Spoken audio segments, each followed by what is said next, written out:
Now, I did not anticipate this to happen, but Infinite Warfare got some new weapons today. Now, these weapons aren't like anything we've really seen before. These weapons are brand new weapons, but only they're hidden behind, instead of behind supply drops, they're hidden behind a challenge, which is really cool. And also, if you're a season pass holder, you get one of these weapons free just for having a season pass, which is really good, because over the years in COD, there's always been people complaining about that the season pass doesn't give you enough. It gives you 4 DLC map packs, it gives you 4 maps in that, and maybe a zombies or something if the game has zombies or an extra co-op mode, and basically that all it gives you.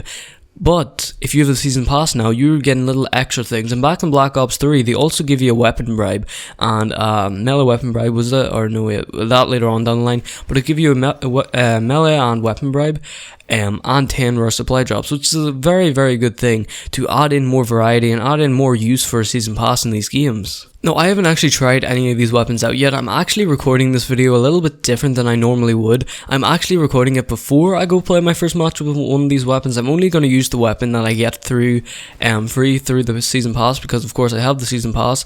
So I'm just going to try out this weapon. I'm going to play with it for a little bit, and then I'm going to come back and just give my overall impression. I'm probably only going to play one game, and honestly I'm probably not going to play the game enough to actually beat the challenge to get the other weapon, just because I don't play this game a whole lot. It's just not my cup of tea. I don't think it's the worst game ever, like a lot of people do. A lot of people really, really judge this game. A lot of people think it's the worst game in history. I don't think it's as bad as a lot of people make it out to be, but at the same time, it's still not a game that I really enjoy to play on a day-to-day basis. So yeah guys, I'm gonna go mess around with this weapon. I'm probably only gonna play one game, and I'm sorry if the gameplay is not too good or anything. I'm just gonna try out the weapon. The gameplay is probably not gonna be the best. Yeah, I haven't played this game in quite some time, so I probably suck at it. But yeah, I'm gonna go try out this weapon here, and I'll come back with my review and overall just what my impressions are of the game.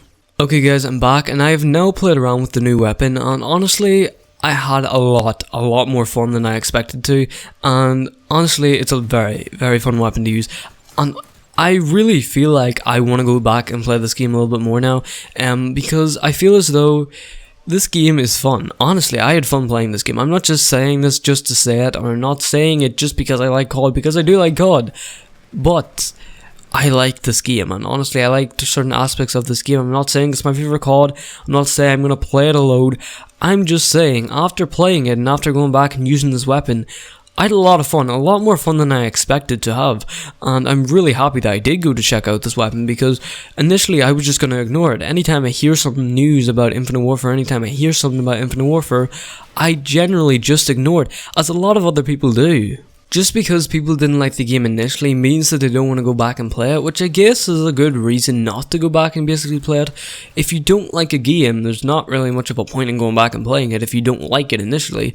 But when I went back to try to use this new weapon, I was pleasantly surprised to see how much fun I had, especially with this weapon.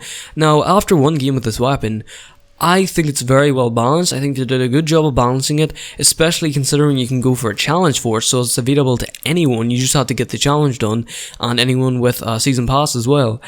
And as well, the weapon is just fun. It's a fun-packed weapon, and something I found very interesting on it is on the weapon, you know the way it shows if like there's a burst weapon or anything, it shows like this little stat, and when you're checking out the weapon, when you're equipping the weapon underneath it, it basically said here 2 burst, which it is a 2-round burst assault rifle, and it also said melee, which is also very interesting to see that they're adding in new types of things, and I'm not too sure exactly what that means. What I think it means is you're basically able to punch one punch someone with this weapon, and if you look on the front of it, it sort of has like this jagged design. I'm guessing if you hit someone with it, it's a one punch. I'm not too sure, because every weapon in this game can basically melee. It's just every weapon's not a one punch, and every weapon can one hit, so I'm guessing that's what it means. But ultimately I had a lot of fun using the weapon, and honestly I really actually want to go back and start playing it a little bit more now. I want to use this weapon a bit more, because I had a lot of fun using this weapon. This weapon's very cool. I love the whole compact design in it, and when I was putting on the camos on the weapon, I noticed this very cool like eagle, sort of like a bird wing type design. How can I describe it? What ultimately, it looked sick. really cool, and that whole design in the weapon really made me want to use it, just for the simple look of it, and maybe want to try out new camos, because every camo on this weapon looks interesting and unique, and it looks very interesting. Some camos have this winged bird design, and some camos just look normal in the weapon and covers up the entire weapon. And honestly, I really like that whole design in it, and I love the form factor of the weapon. The weapon looks really small, compact, and I'm a person who really likes weapons like that. I love the overall design of the weapon. I really like the feel of the weapon, and when I first started up the game, I actually started using the weapon, and I started killing some people, and I thought it was a little bit overpowered at that point, because it was like 1 and 2 bursting people, and it is very powerful, but they balanced it out in a way that you cannot 1 burst people unless you shoot them in the head. Considering it only shoots 2 shots, if you look at their health bar, when I was shooting at people, if I put 1 burst into them, it puts their health down to literally minuscule. Like, you can't even see the health bar at that point. That's how little it puts their health down, but it's good for balancing reasons, the point where if you put 1 burst into someone, it won't kill them, which is very good, considering this weapon also shoots extremely fast. And I also do like the way you can hold down the trigger. You don't have to continuously tap the trigger to burst it over and over again.